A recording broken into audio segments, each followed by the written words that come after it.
Good evening, everyone. My name is Amelia Acosta Powell. I serve as the Associate Artistic Director at the Repertory Theater of St. Louis. Welcome back to another episode of Flippin the Script. I'm super excited for a special episode tonight. We're joined by company members from the Telephonic Literary Union, Stowe and Sarah. Welcome. Thanks for having us. Thanks for coming on. So excited to have you here tonight. For those of you who may not know, Telephonic Literary Union is the phone theater company behind the Rep's currently running show, Human Resources, which if you haven't already gotten a ticket and called into the Human Resources hotline, we strongly encourage you to do. And we're going to put a link to how you can do that in the comments. We will be talking a little bit about the show tonight, but we won't be giving any spoilers. So please check it out after the show if you haven't seen it. Let's start with you, Stowe. Will you introduce yourself and tell us a little bit about who you are? Absolutely. So my name is Stowe Nelson. I am a sound designer who worked in the theater for almost 10 years. And currently I work, I've moved over into the podcast industry. So I work at as the production manager at This American Life and do a lot of mixing and music commissioning and putting together episodes of the show for them. And then this is a long collaboration between Sarah and I that dates back almost 10 years at this point. So it was very exciting to get to, we've been dormant for a while, but it was exciting to kind of reconstitute our collaboration around human resources. And we're really excited to have brought it to St. Louis. So yeah, that's me. Excellent. Thank you. Sarah, will you introduce yourself?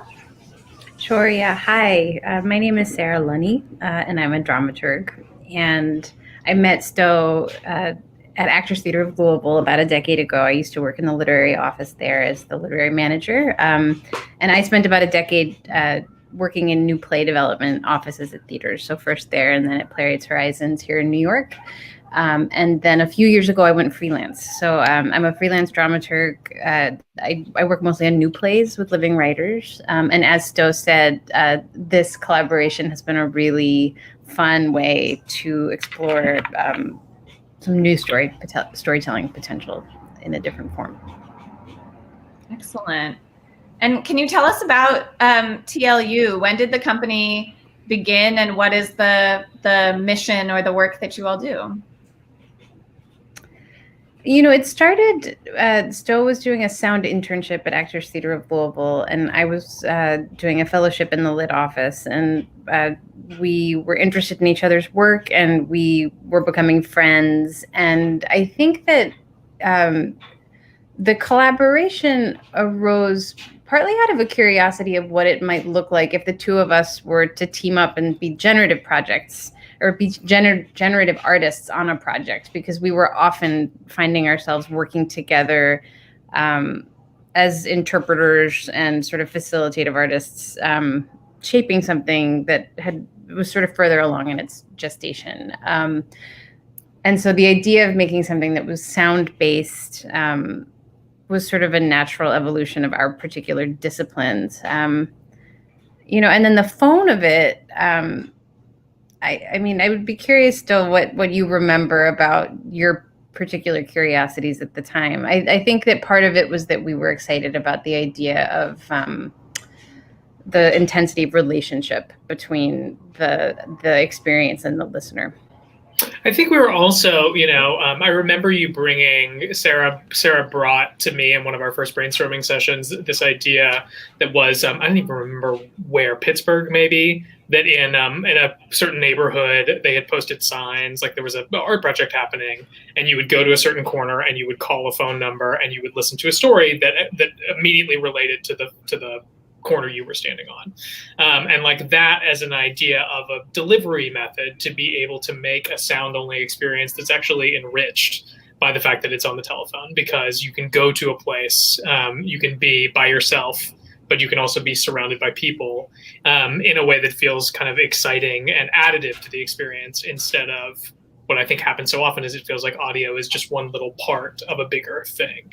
And so it was a way to make audio kind of everything. And I think that's what really excited us at the beginning. And so we started playing around with that, and we've done one project that was in person. where people came to a location and listened to the stories on a red rotary telephone. We did another one where we called them in their bedrooms and had bedtime stories read to them. And then now, obviously, this one is reaching many more people as a hotline that is open 24 hours a day that people are able to access. I should also say that the location for the first project was Sarah's front porch. That feels very important to me to say as well. Yeah, I used to live in a carriage house in Louisville, Kentucky that was on a cobblestone alley that was really lovely, but at night with no lights, you could make it very spooky. So that was a sort of Halloween project that we launched with. That sounds amazing. We had a lot of fun. Yeah, that's very cool. I will say I had never previously heard of a telephone theater company. Do you know if Telephonic Literary Union is the only one? I doubt it. It's hard for me to imagine anything, but in this world. I don't know. I mean, well, this concept that Stowe was describing that we were excited about at the time, I do know of a lot of people who are doing that. And I think walking tours and this sort of idea of like a geotagged experience where there's some interplay between sounds that you can check in with. Like now people do it through apps. So certainly I think a lot of people are interested in how you can make something site specific, whether it's through an institution or not. But yeah, I mean, I off the top of my head, I don't know of anybody who's doing exactly the thing that we're doing. But I know 600 Highwaymen's most recent project involves a phone call. Michael Legg at Montana Repertory Theater just commissioned some people to do some phone stuff, which I think was inspired by this, actually. So phones are, I mean, I think it's ripe for the times, for sure. It also feels, I mean, one thing that we continue to kind of evolve our feelings about, but that I think we're very aware of, is that everybody, increasingly is really glued to their phones. But this is an experience that engages you with your phone in a very different way. And that feels, I think, exciting to all of us and fun to play with. It's very familiar, but it's actually a thing that for most of us, we don't do that often. Like I received a work phone call today, and it's sort of odd that wasn't an email. And it's sort of odd that wasn't a text message or a Slack message or all those things, which I often access on my phone, but don't access voice to voice with someone else. So one of the things we put in our pitch for Woolly was that we didn't want it to use the smart features of a smartphone. It felt really important that what we're leveraging is that very buzzing exchange between somebody listening and somebody speaking into their ear at the other end of the line. And it might change in the future, but right now, at least, it feels like it hits like a perfect sweet spot between something that is familiar, but not something that is necessarily mundane. Because again, it's sort of rarer to use your phone as a phone these days. And so it's a familiar object. It's a familiar feeling we've all had many years going back, but it's not a thing that's super present in our everyday lives, which hopefully makes it feel a little bit more like a gift or an exciting experience or a strange thing to kind of play with. Yeah, that's beautiful. I love that. It's really true. I almost never do actual voice phone calls anymore, even though I do use my phone 24/7. So it's very creative use. And thank you for bringing up, because you dropped their name. I want to make sure I highlight that this production, Human Resources, was premiered at Woolly Mammoth Theater Company in fall 2020. So the rep is presenting Telephonic Literary Union's creation that was produced by Woolly Mammoth, which is, I think, a really exciting and beautiful thing about these strange times we're in, that we have this multi-company collaborative piece working from various areas of the country. We've never sat in a room together, and yet we have this, beautiful work of art together. So shout out. In fact, Stowe Nelson and Yuvika Tolani, who is the third and tonight absent member of Telephonic Literary Union, have never been in a room together. Never. What? Never once. That's wild. It will be quite a party when we all finally get together. Totally. Or you'll find the chemistry is completely different than what you thought the company's vibe was. Who knows? That's fascinating. I want to just take us back. We'll dig more into human resources, but before we do that, when you introduced yourselves, we heard a little bit about your background.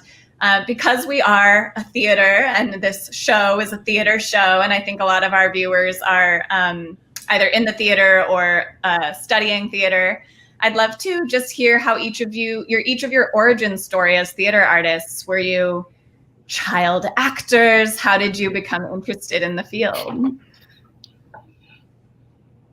I know that Stowe played. You were in Fiddler on the Roof. I learned making. I was this project.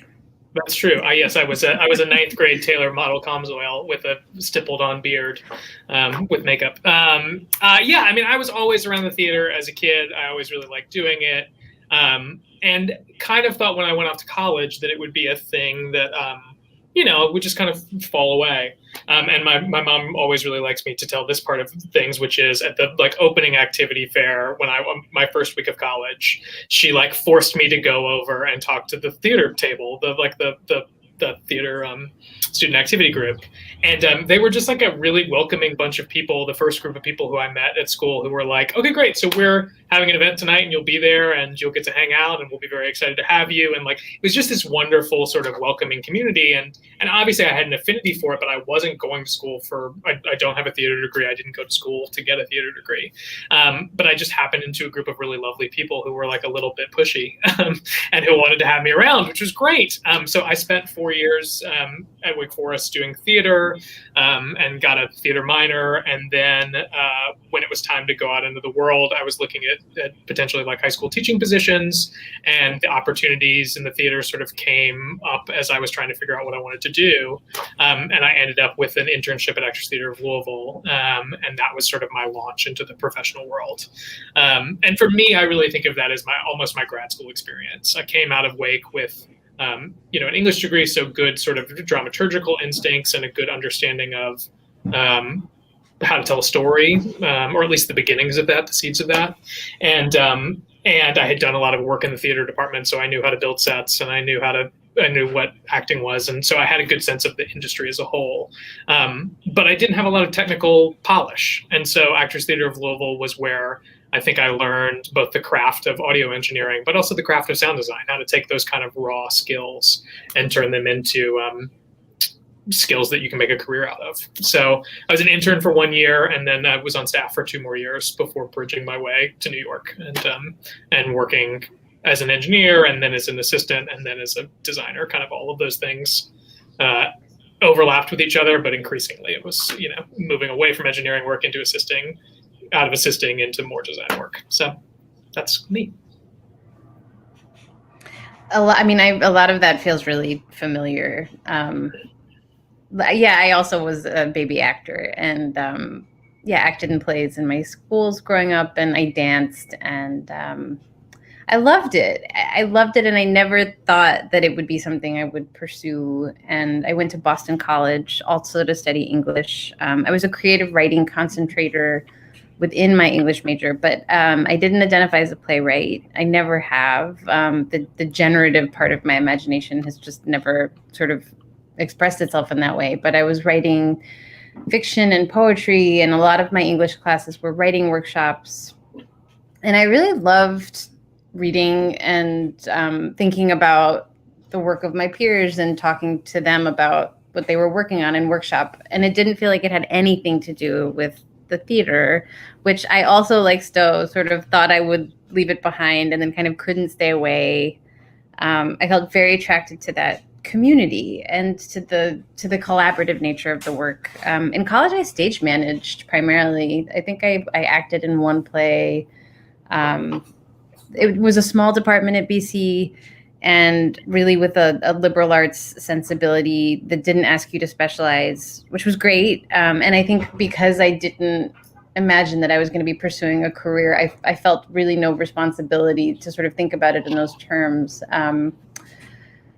But happy to be a part of it. And I was really fortunate because I had a professor who taught playwriting and dramatic literature there and still does. And he was the first person who said the word dramaturg to me. I had never heard that word. And I really didn't know anything about the sort of landscape of theater in the United States generally, but new play development specifically, just nothing. So he was also the first person who said there are theaters who produce new plays by writers who are alive right now. And there are people who work at those theaters who collaborate like an editor might at a publishing house in helping to curate and sort of select the work that the theater is going to program, and then who work with the writers as the drafts are still developing. And he said, this exists and it might sit at an intersection of some of your interests and talents. So it was really at his urging that I applied to intern at Actors Theater of Louisville, which I did one summer when I was still a student. And then I did a fellowship for one season there, and then was on staff for 4 more years. And that was really amazing because the producing mission of Actors Theater of Louisville is really varied. And, there's a main stage season that includes a lot of canonical fare. And I was doing research, and I was involved in audience education initiatives. And I got to learn a lot of different things. But what I learned quickly through the Humana Festival there is that it was that collaboration with writers who were still sort of trying to understand their story through the laboratory of rehearsal and production that I've really just felt like the most myself and the most engaged. So I applied to work at Playwrights Horizons, which is a theater in New York that only produces new plays. And that move really represented an opportunity for me to sort of go deeper into that work that excited me the most. And this move to be freelance in the last 2 years has really been about an excitement to be in active collaboration with artists as much as possible. So just hungry to be in the room as much as I can, or the room. Now that, one day we'll be in rooms again soon, I hear. Yeah. Sarah, what I also hear in yours that was true for me is I had no sense that this is a thing that you could do as a job. I just had no idea that there was an industry and kind of I obviously knew that people got paid to work at theaters, but I just didn't think of it as an industry that you could build a career in, that there could be growth, that you could do what I did for many years, which is work at 15 or 20 theaters all across the country and be traveling all the time and be working on exciting plays with exciting people. I just didn't understand that circuit existed. And, places like the Rep of St. Louis and, there are just places all over the country that are producing exciting new theater. And you can really build a very fun career just going from place to place and helping people make plays.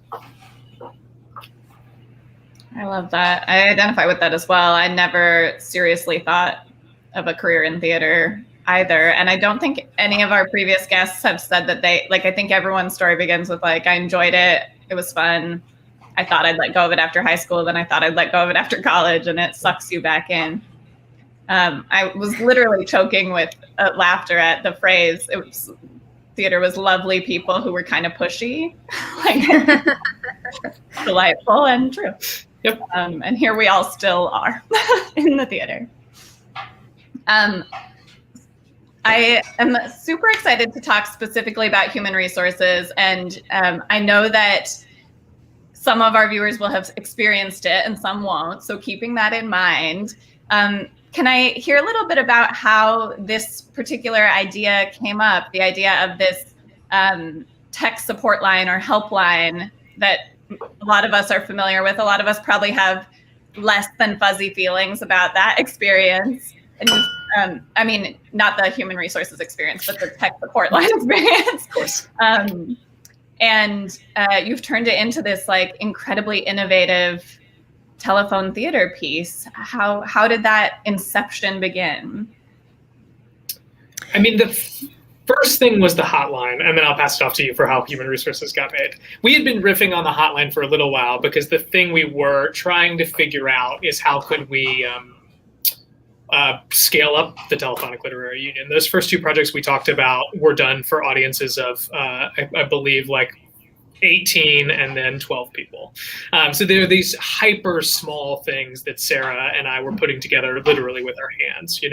For the Bedtime Stories project, it was literally if you were attending the show, you texted either me or Sarah who were sitting in our bedrooms trying not to fall asleep. And we would call you via Skype and hit spacebar on our own computer and play the audio files for you. So it was the idea of scaling it up just wasn't possible. There wasn't more of us. So Sarah and I started riffing on ways that we could make something that was available via telephone that would be open all the time, that wouldn't require that same level of reaching out to people and wouldn't require the same level of upkeep. And we were excited by kind of the cool formalistic things it forces you into when you're working in a world of phone trees. And so that was kind of like the first breakthrough. But then human resources sort of came from a second place. Yeah, no, I mean, and part of what changed, the world's changed. So when we were first conceiving a project for Woolly, we were imagining that it would include a sort of physical experience. And we were pitching something to Maria Goyanis and William Mammoth that would span a season, sort of 3 different experiences that would be tethered to different locations in the district. And so, as Stowe was describing, the hotline also, it felt like the portal to the audio and also the sort of cohesion among these 3 experiences that we were planning to build. And we didn't know a lot about the hotline itself at that point, other than that it would create a kind of container. And then the pandemic happened, and Maria invited us to think about how something like this could live only on the phone. And so part of it was a sort of series of formal conversations, not to be overly literal about it, but I guess we were just thinking, like, what is that encounter? Like, what are some of the circumstances in our lives where we engage with the hotline in that way? And we thought about customer service. And then we thought about what was happening in the world and like what were some of the things that people were needing to engage with phone trees. Like, what were people's needs at that moment? And we knew a lot of people who were trying to file for unemployment. We knew people who were having really frustrating experiences trying to talk to their health insurance.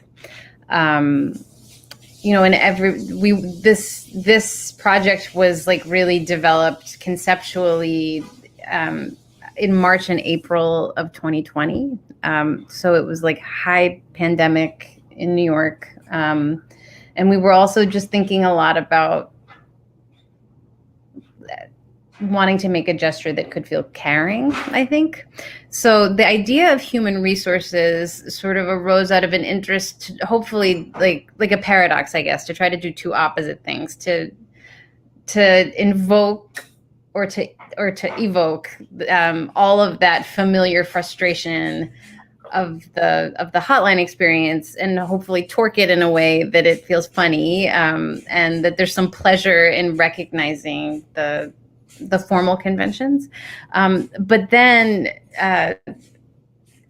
flipping the idea of human resources from something that is bureaucratic and corporate feeling, and taking it more seriously. Like what are human resources? What could they be? What do people need right now? Well, everyone's experience on the hotline is really different, so I can only speak for myself. But for my experience, I definitely think you succeeded at that, finding that unique thing. Thank Absolutely. you. It also feels worth saying, just like to speak their names into this space, that in addition to sort of writing their discrete pieces, that the authors that we commissioned to make this with us were hugely influential in continuing to refine that sort of overarching concept. So that's Chris Chen, Brittany Allen, Hansel Young, and Zaniba Now. And I just want to say their names because their contributions to the hotline are enormous. Absolutely. Thank you for that. It's also a perfect segue to my next question. So thanks for the setup as well. You talked about how the concept you were working on shifted in response to the realities of working during the pandemic. And from the listener's perspective, it's of course like a fully safe, COVID safe experience because you experience it in your own home on your phone. But you did also do all of the creation during the pandemic. So can you talk about the artistic collaborations between the TLU team, the Woolly Mammoth Theater Company team, and all of those contributing artists. You named the writers. There were also actors involved. How did the actual creation of the piece work while we were in the height of the virus? I mean, like everything else, it happened on Zoom, like it really did. So, all of our meetings obviously happened there, and some occasional phone calls and things, but mostly face-to-face on Zoom. And then even the recording process was done completely socially distanced. So actors recorded themselves on their cell phones. We found an app that would automatically send me the files afterwards, but they could record it locally on their own phone. So we would get a really high-quality recording. And then, myself and usually the playwright, sometimes Sarah, and the actor would be on together, kind of working and workshopping and doing retakes and giving notes and all those sorts of things. So we did them in short but powerful sessions over the course of, I guess, late August and early September. We recorded the show. But yeah, no one has been in any sort of physical space with another person in order to make this. It's been a fully digital experience all the way. Which has meant that we've been able to collaborate with people who are all over the place. Maria and her team were in Washington mostly, although I think they themselves in some cases had scattered. Yuvica and Stowe and I were in New York, but Chris Chen is based in San Francisco. Although Yuvica has been in Singapore recently. That's true, including right now. And Hansel Young, who wrote Claims of Unhappiness, was in South Korea for a lot of our work in the fall. So it was exciting in some ways to not have to worry about geography. Yeah, absolutely. That is a unique opportunity. I also will just say that I think the quality is so impressive. Like nothing about the experience sounds like, home recorded. Of course, phones have come a long way. But I'm just fascinated, especially all the things that came up, prior to the pandemic. I can think of many times in a project that someone wasn't available to be in the physical room, or the technology of something wasn't working. And it always felt like, well, we have to have those things. Like we have to do these things in these certain ways. And this piece, the process you're describing and the experience of listening to it, I think are such good examples of like, we should kind of explode and explore all those limits we thought we had, because you can really create some incredible work with your cell phone. Okay, yeah. We're a little lucky there too. Like the phone is the end point of the journey, like the literal phone line that it gets pushed down. And so that forgives a whole multitude of sins, because it sounds like a phone because it is a phone, and we can put kind of any quality of audio down it and it will still feel like a phone call that you've been on, because the very narrow tube of the phone line determines so much of how it sounds. So it was a lucky choice. And Stowe's very good at his job. Oh, well, thank you. Yeah. I mean, the value of the audio expert has always been high in the theater, and I think this past year has definitely been illuminated. I'd love to transition us, if I can, to just talking about the field a little bit and the work that you each do. It doesn't have to be specific to your work with TLU, though it can. I'd just love to hear for both of your areas what advice you might have. Like we have a lot of creators who might tune in, or dreamers. And so for Stowe in the sound design area, and Sarah in terms of dramaturgy, what advice would you give someone who wants to pursue this career? I would say at a different moment, I would say see a lot of theater. Can't see a lot of theater right now, but on the other hand, you can see a lot of theater. Again, people are opening up their archives and things. It's not, I think it's not the same, but it has been amazing to be able to sort of experience some things I wouldn't have had access to. But yeah, I think to see a lot and read a lot. Stowe was talking about Actors Theater of Louisville as a kind of grad school experience, and I felt the same. I didn't go to grad school. And I certainly felt that way about my time in Louisville. I would also say that in my first year in New York, I think I saw more theater than I had in my whole life up to that. But not that you have to do that in New York. It wasn't about, I mean, obviously there's an extraordinary wealth of opportunity here, but I think it was more about the sort of density and the going into my curiosity and seeing things I loved that dazzled me and seeing things I hated and then wanted to understand why. And I think that the more work that you're taking in and the more you're trying to challenge yourself to move past those initial responses and think about, like, to pull the hood up in your imagination and try to understand how the engine works. And we're living in a moment where I think it's really exciting because people are thinking about storytelling across a whole array of forms and not being so siloed in terms of like, what kind of storyteller are you? So I think it's all dramaturgy. So that would be the first thing, would just be read a lot, see a lot, and try to think and articulate about what you're reading and seeing. And then I would also say befriend your designer friends, not only because you might make work with them, but also because I think designers are incredible dramaturgs. And particularly, I think that in my experience making new plays, that sound designers and light designers I have found tend to have really sort of incisive perspectives in tech. And I think it's because they're thinking about how the play unfolds in time. So befriend your designers. I actually almost agree with your, I think the advice is almost the same. It's all dramaturgy to me. To me, the fundamentals of the job come down to storytelling and people skills. And I think there can be an appearance from the outside that there's some sort of technical barrier to access for sound design, for kind of any design, that you need to know how to write music, or if you want to be a set designer, you need to know how to use AutoCAD, but or if you want to be a costume designer, you need to know how to sew, etc. But in the end, the day-to-day workings of this job come down to, do I have a sensitivity for the play? And can I channel that through whatever expertise I have in my field? And then can I relate interpersonally to kind of, pull a great idea out of another person, or to manage my crew so that we can achieve what we need to achieve, or to collaborate with somebody and hear something and come to a better solution than either one of us would have come to by ourselves. And those are actually like skills with no barrier to access. Those are skills that are open to all of us.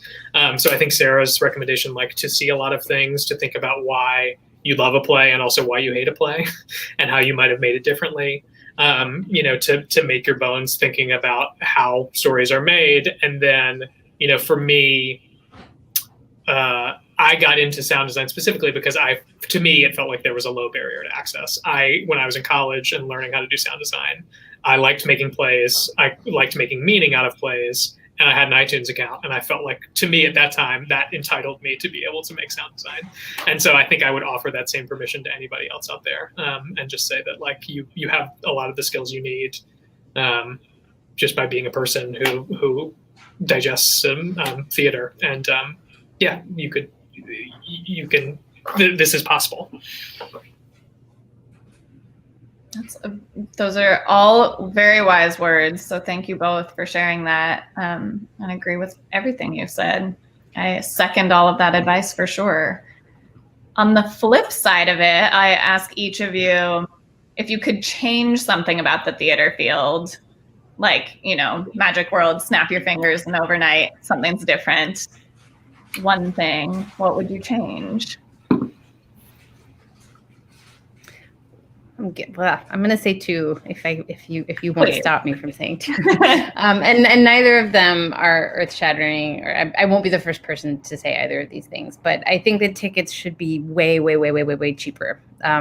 Just I wish that the theater would feel like a totally populist form, even in cases where people are making really rarefied, weirdo, wackadoo stuff, which I love, but I think that all of it should be really available. And the ticket barrier is too high. And it makes it harder to take risks, and it makes it harder to sort of keep institutions open. And the other thing is I became a parent in the pandemic. And so I've been thinking a lot about childcare. And I think that I feel excited about the ways in which I see some theaters reckoning with how they can support working parents. For example, I just did a workshop with new dramatists, and even though it was all over Zoom, my baby's 10 months old, so I need childcare when I do something like that, and they reimbursed me for my childcare. So new dramatists, holy cow! And I think that whether that's about thinking about the cost of childcare or if that's about rethinking the 10 out of 12 tech rehearsal, that there's just a lot of conversations that are happening right now that are about how to make the theater a place where parents don't sort of fall off the planet when they have kids. And I'm excited about that. I'll go kind of one step further on Sarah's second piece, which is just I wish I have transitioned out of the theater as my full-time job and am now making podcasts. And part of the reason, the motivation for that was I was feeling a little kind of run down and burned out after 8 to 10 years of freelancing as a theater designer. It's a lot of shows, it's a lot of travel, it's a lot of work, it's a lot of, when you're a sound and lighting designer, you spend most of your time in tech. So it's a lot of 12 and 14-hour days. And after a while, it just didn't feel sustainable to be away from home that often, to be away from my girlfriend at the time, my wife now. So often, like those, I wanted work-life balance, for lack of a better word. I'm glad to have found that, but also sad that the theater wasn't able to provide that. And that's at the intersection of money and work culture and individual institutions, but it's also industry-wide. But I do think the thing that the theater might be able to control is that at the center of it, there really is a kind of hustle culture in the theater, which I think is a valuable core value to hold on to. I just wish it didn't manifest itself in the kind of long days, the glorification of long days, the glorification of long weeks, those sort of things I think are not productive. Even though I think the kind of industrious spirit is productive and is a thing that I'm really glad that I was able to take from my theater training and put into a normal kind of 9-to-5 job. Yeah, absolutely.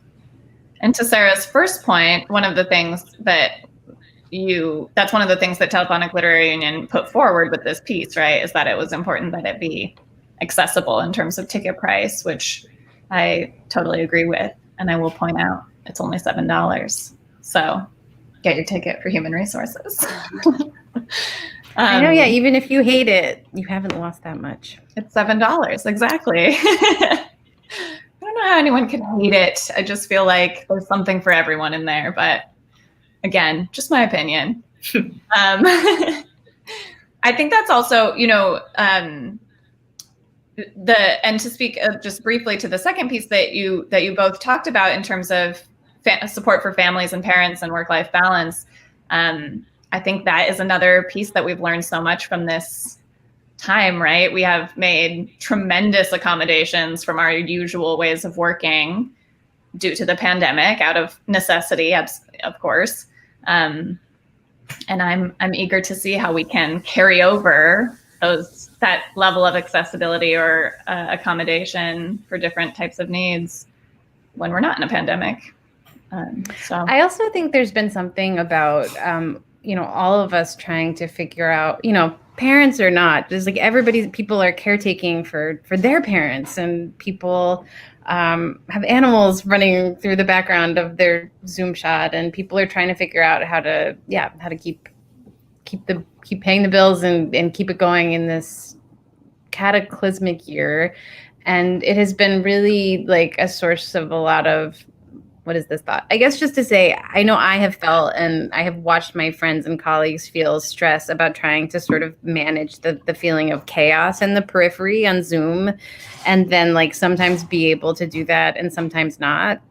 And I actually think that all of us having to be a little bit vulnerable and like allow people to peer into the complexity of each of our lives that we're managing and sort of acknowledge, like this has always been true. Like we used to come to a place together but we were all taking care of a lot at home. And like right now, it's a little bit harder to keep those things bounded.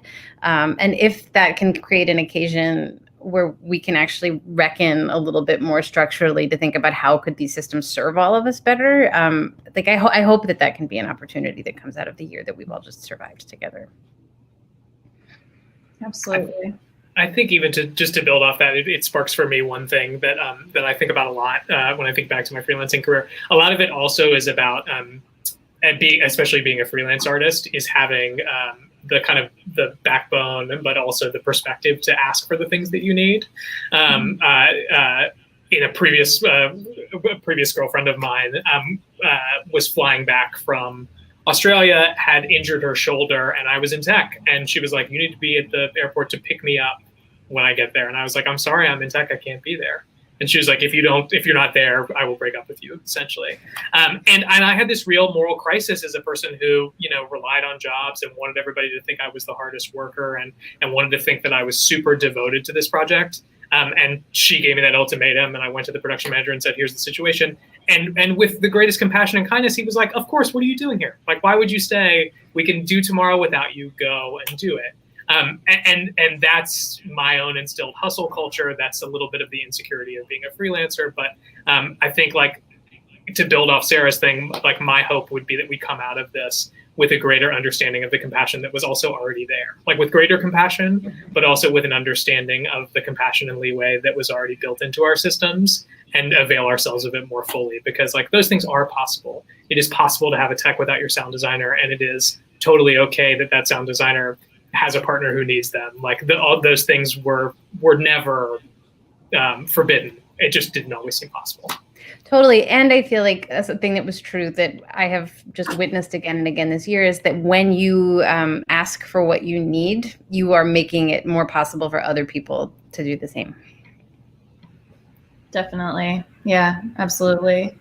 And I think, there's just such a big piece that is completely in ourselves, right? That aspect, nobody specifically told me in my career, like, it will be important that you show that you will put yourself in pain or in harm's way to make the show go on. But I did receive that message somehow.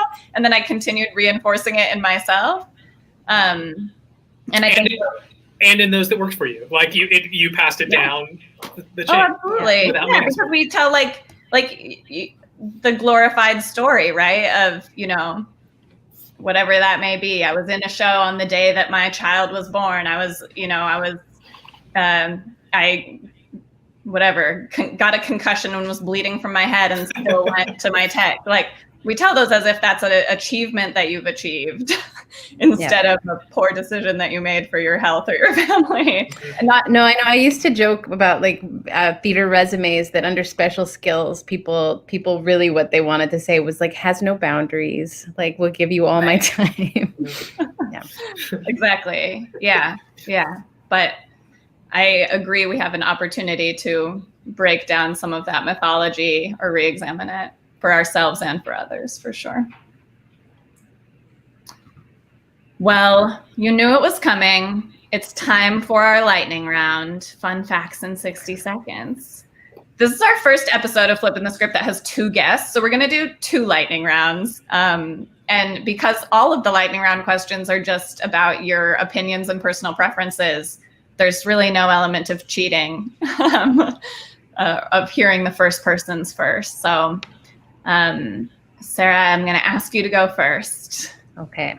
I'm going to put 60 seconds on the clock and ask you a series of questions, and we'll get through as many as we can before the time runs out. I'm ready. Okay, here we go. What's your favorite board game? Taboo. It's not a board game, but it is my favorite game. That counts. What's your favorite season? Fall. What's your favorite food? Pizza. What's your favorite podcast? This American Life. Morning person or night owl? I used to be a night owl, but now I get up at 5 a.m. Puppies or kittens? Puppies. Who's your favorite visual artist?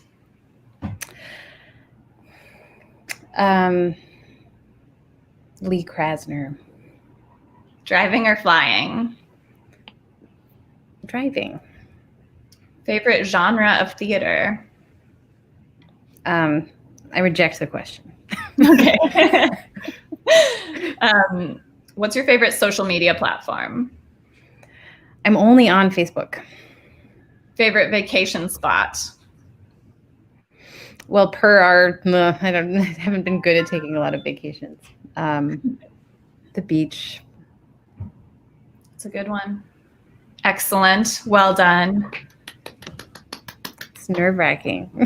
I know. There's something about being on a clock, like the pressure. These are literally questions about what's your favorites, but yet it feels like a hot seat. I don't know. It feels like an important component of a show to have special segments. So I like it. No, it's good. Smart.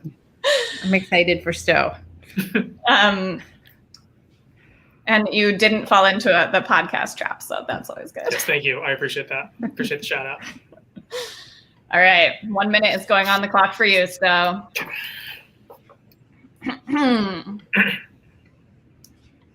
Okay. What's the last song you listened to? What's the last song I listened to? I was listening to music commissioned for the show this afternoon, so it was something by Daniel Hart. Nice. What actor would play you in the movie? Sarah Lunny. What is your favorite color? Blue. What is your favorite food? Probably also pizza. What do you want to be when you grow up? Sarah Lunny. Newspapers or magazines? Newspapers. Favorite pizza topping? Sausage. Last show you binge watched? It's not this, but Tiger King is the thing that comes to mind. Okay. Last play you saw? The last play I saw. I did the 600 Highwaymen phone experience under the radar. Video or audio calls? Video calls. Okay, I just want to note, a company member of the Telephonic Literary Union said they preferred video calls. It's true. I'm sitting at my desk at work, so maybe that's what I've got in mind. I have the work video call aesthetic in my mind. Makes sense. Audio plays, video calls. There you go. Yeah. I want the phone call. I'm like such a dinosaur. You know, it feels like worth saying. Until May, when my son was born, I still used a flip phone. I have been like going down with the ship. Like I just want to spontaneously call people on the phone, and it freaks them out. And it's worth saying too, this was the worst production challenge we had in making Human Resources was that 2 of our actors did not have smartphones. Which is a lot. It's a lot. We only have 5 actors in the play or something. And one of them, we got to borrow his phone from a roommate, and the other one, his phone broke the day before our session, and he went and got an iPhone. Oh my gosh. Wow. Well, that is amazing. And in a way, I'm like jealous of people who still have a flip phone. And like, there is something really nostalgic about it to me. And certainly I don't like, I know it's not good that I'm constantly sucked into my apps. Like it's an addiction. My husband was like, Sarah, you've been off of it for 5 years. Surely now you will approach your smartphone with the heart and sort of like Zen-like discipline of like a pure whatever. And it doesn't. I'm a monster. I turned into a monster. I love my smartphone. They turn us into monsters and are also very powerful tools. I mean, for all my complaining, I live far away from my family during a pandemic, so I'm very grateful for the video calling capabilities and whatnot. But. Likewise. And all I want to do is take pictures of my son. So, the excellent cameras. Anyway, before I start becoming a smartphone commercial, Sarah and Stowe, thank you so much for joining us on Flippin' the Script. Thank you for bringing Human Resources to the Repertory Theater of St. Louis. It's been such a joy to work with you all and to share this piece that I think is really, really special. Thank you so much. Thanks for having us. Absolutely. Again, you can get tickets at the links that are in the comments or the chat, depending if you're watching this on YouTube or on Facebook. The show is available through April 11th, so you've still got some time to listen, to call in to the Human Resources Hotline. And we will be back in 2 weeks with another episode of Flippin' the Script. So please do join us. If you're enjoying our content, our virtual content that the rep is sharing during this time, you can make a donation to the rep. And right after this, on the screen, there will be text to give information. Thank you again, Sarah and Stowe. We'll talk to you soon. Thank you. Thanks. Bye.